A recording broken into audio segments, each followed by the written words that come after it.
여러분 안녕하십니까? JBCN 뉴스입니다. 최고의 물류도시가 되기 위해 발돋움하고 있는 평택 당진항. 활발한 개발 계획들에 발맞춰 항만 배후단지의 접근성을 높이기 위한 끊임없는 노력 또한 이어지고 있습니다. 자유무역지역과 국도 38호선 사이로 길게 뻗은 평택호 주변. 이곳 항만 배후단지 안에서 자유무역지역으로 다니는 하루 수천여 대의 대형 화물 차량은 반드시 동부두 배후도로를 거쳐야 진출입이 가능합니다. 사실상 직선 거리로는 불과 200m도 안 되는 거리를 3.6km 구간이나 돌아가야 하는 상황입니다.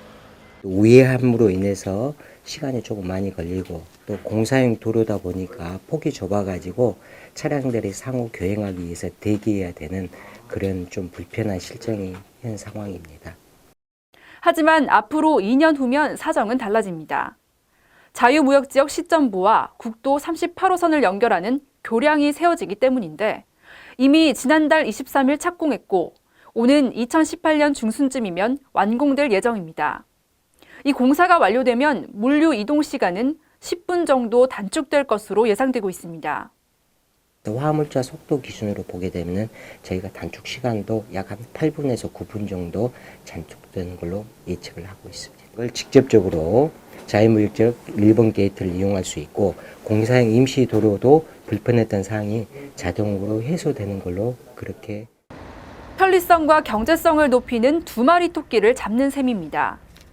자유무역지역에 들어서는 자동차 관련 기업들이 그동안 우회도로를 이용함으로써 발생했던 물류비를 절감할 수 있게 됐고 접근성도 뛰어나 항만 배후단지가 활발해질 거란 기대입니다.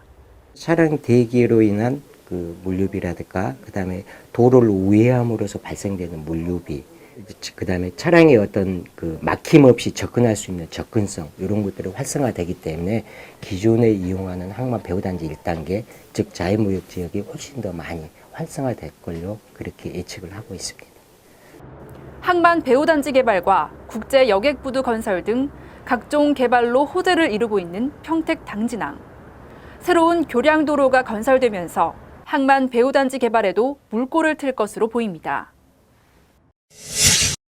평택시의회 더불어민주당 소속 의원들이 평택을 선거구 야권 후보 단일화를 촉구하는 기자회견을 자청했습니다. 어제 평택시청 브리핑룸에서 열린 기자회견에는 권영화, 김기성, 김수우, 서현옥, 오명근 5명 의원이 자리했습니다. 의원들은 국민의당 이계현 후보를 향해 강한 야권만이 독주를 견제하고 지역 발전을 제대로 이뤄낼 수 있다며 단일화를 촉구했습니다. 단일화 방식에 대해서는 이계한 후보가 제안하는 방식을 적극 수용하는 방향으로 임하겠다는 뜻도 전했습니다. 객관적인 방식과 협의를 통해서 단일화가 진행되기를 기대합니다. 단일화 방식은 국민의당 이계한 후보가 제안하는 방식을 적극 수용할 수 있도록 힘이 되겠습니다.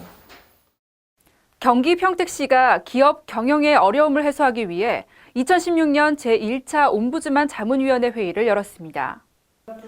어제 평택시청 종합상황실에서 열린 회의에는 공재광 평택시장과 옴부즈만, 그리고 자문위원 등 15명이 참석했습니다. 회의는 2016년 평택시 중소기업 지원사업과 지방세 감면제도, 그리고 기업 애로사항 건의와 해결 방안 등에 대한 토론으로 이뤄졌습니다. 평택시 옴부즈만 자문위원회는 시의회와 기업, 금융기관, 기업 지원기관 등으로 구성돼 기업의 애로사항을 발굴하고 해결 방안을 모색하고 있습니다. 경기 용인시에 장기간 준공되지 못하고 있는 건축물들이 일제히 정비됩니다. 정비 대상은 2010년 이전에 건축 허가받은 뒤 지금까지 사용 승인을 받지 않은 253건입니다. 시는 이에 따라 현장 조사와 청문 절차 등을 거쳐 건축 허가 취소 여부 등을 결정한다는 방침입니다. 본격적인 선거 운동이 시작됐는데요. 선거 기간만 되면 뽑을 사람이 없어 투표하지 않는다는 분들이 간혹 계십니다. 하지만 기권은 암묵적인 동조라고 하죠. 지금부터라도 후보자들의 공약이 무엇인지, 정말 우리 시민들을 위해 일할 수 있는 사람인지 눈여겨보시는 건 어떨까요? 이만 뉴스 마칩니다. 시청해주신 여러분 고맙습니다.